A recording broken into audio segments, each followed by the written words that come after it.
ये बात करने वाले हैं कि ये जो खेल है, जो पतंग उड़ाने का, जिसे बच्चे खेलते हैं, यद्यपि ये जो पतंग उड़ाने का जो खेल है, आउटडोर गेम जो है, बहुत कम हो चुका है। आजकल काफ़ी कम देखा जाता है घरों में। काफ़ी कम बच्चे जो हैं देखने को मिलते हैं पतंग उड़ाते हुए।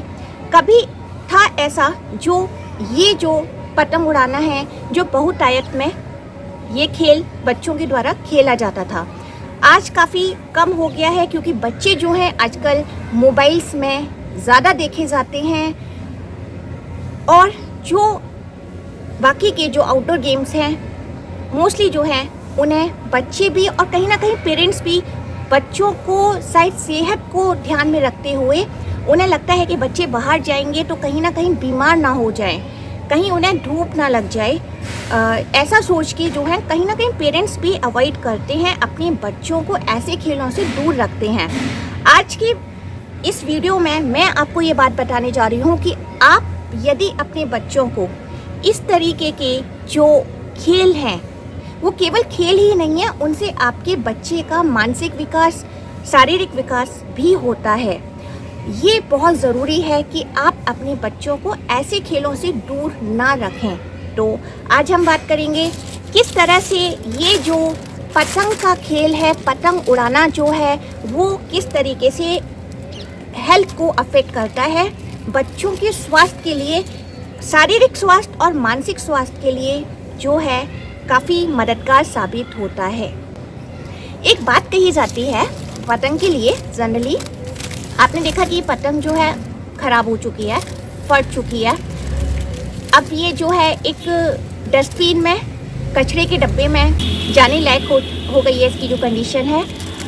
इसी पर एक बहुत ही अच्छी बात कही जाती है कि मालूम है मुझे अंत में कचरे में जाना है, पर इससे पहले आसमान छू कर दिखाना है। ये जो बात कही जाती है, ये बहुत ही एक इम्पॉर्टेंट मैसेज देती है कि कहीं ना कहीं हम सभी जानते हैं कि अंत तो हर चीज़ का होना है, मिट्टी में सभी को मिलना है, लेकिन उससे पहले एक उड़ान भी भरनी है, जो एक बहुत ही इम्पॉर्टेंट मैसेज जो है पतंग देती है अपनी उड़ान से। तो पतंग उड़ाना का एक और अर्थ जो है, जो कहीं ना कहीं हमारे भारत की परंपराओं में जिसका बहुत ही महत्व माना जाता है, कुछ त्योहारों में जो पतंग उड़ाकर जश्न मनाया जाता है, मकर संक्रांति हुआ, दशहरा का पर्व हुआ, जो कि खुशी का पर्व है। पतंग उड़ाना एक खुशी को दर्शाता है, एक ऊंचाई को दर्शाता है, अपनी उड़ान को दर्शाता है और सफलता को दर्शाता है।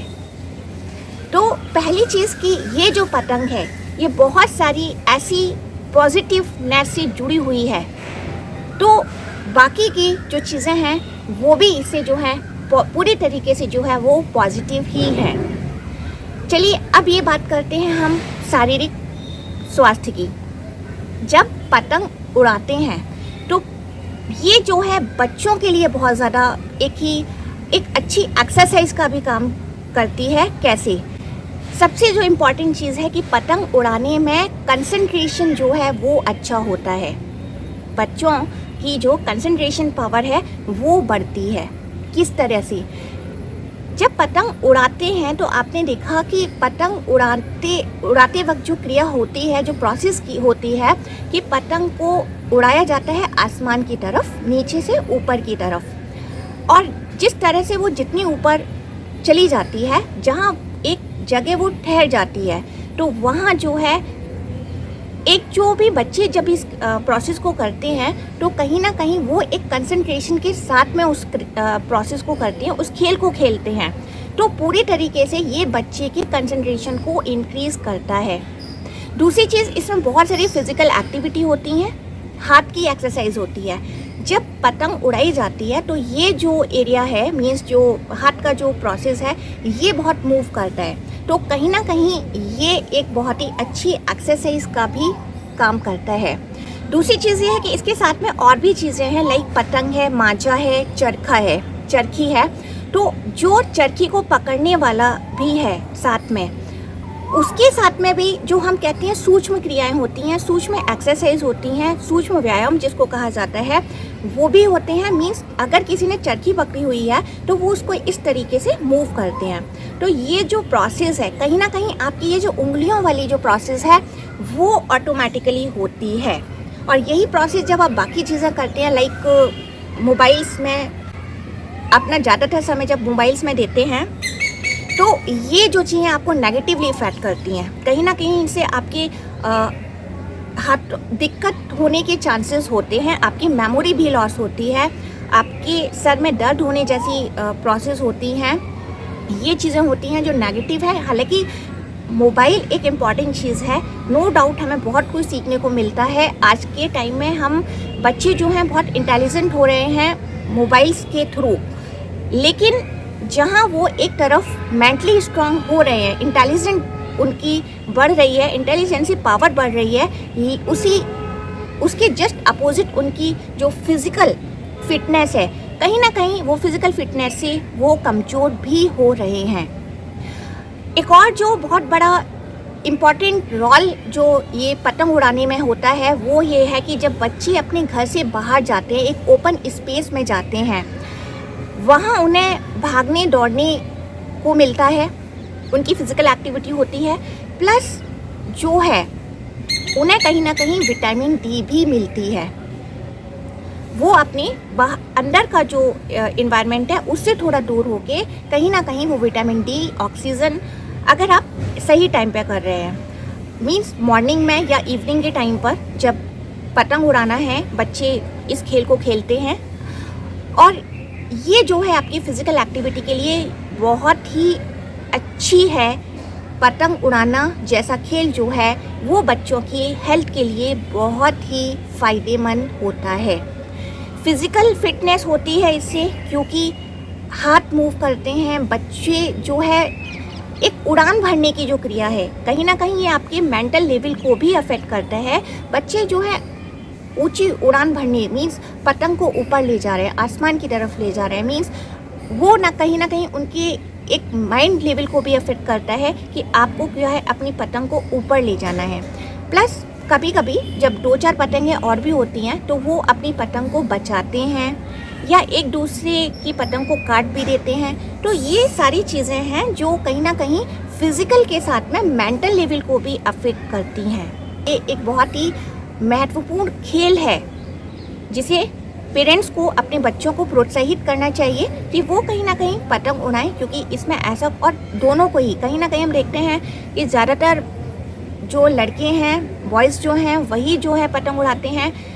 गर्ल्स को भी, और गर्ल्स हों या बॉयज़ हों, दोनों को ही पतंग उड़ाना दोनों के लिए ही बहुत ही अच्छा है। तो ये जो है पतंग जैसा खेल जो है सभी बच्चों को ज़रूर खेलना चाहिए, उड़ानी चाहिए पतंग। और इसके साथ में जो पतंग है वो बहुत ही हमें एक स्पिरिचुअल मैसेज भी देती है कि पतंग जो है जब वो आसमान में उड़ती है तो कहीं ना कहीं जब पतंग एक बहुत ही आसमान में उड़ने लगती है तो उसको ये लगने लगता है कि देखो मैं कितनी ऊपर आ गई।